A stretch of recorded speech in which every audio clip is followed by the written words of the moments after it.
Seguramente va a haber una pieza sobre la amistad, sobre la comunidad y sobre también la masculinidad. Creo que los creadores, tanto Xavi como yo, estamos en ese punto de cambio en la masculinidad, pero estamos también en esa bisagra que no estamos ni en el pasado ni tampoco adaptándonos a nuevos tiempos que vienen fuertes. Y desde ese punto pensábamos que ahí había algo importante que teníamos que decir, desde nuestra edad, desde 29 años, desde el 2023.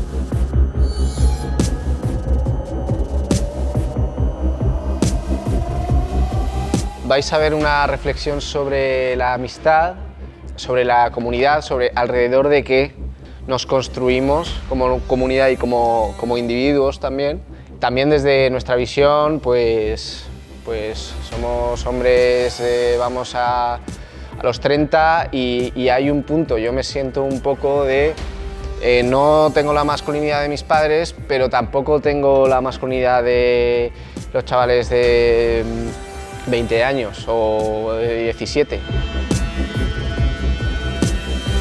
Sin la Carme pues no podríamos haber hecho este proceso, vivido esto y nada, y muy agradecido tanto a Raúl, Aurelio y a Marina como a Florín y a David, que han estado aquí este tiempo, han estado muy disponibles también.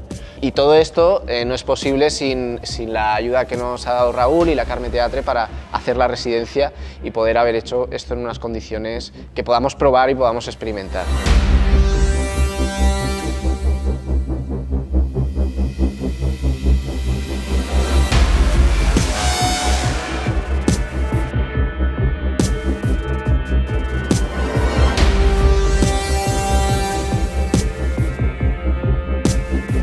Os invito del viernes al domingo de esta semana a ver La Hoguera en la Carme Teatre a las 8 sábado y viernes y el domingo a las 7. Las entradas queman.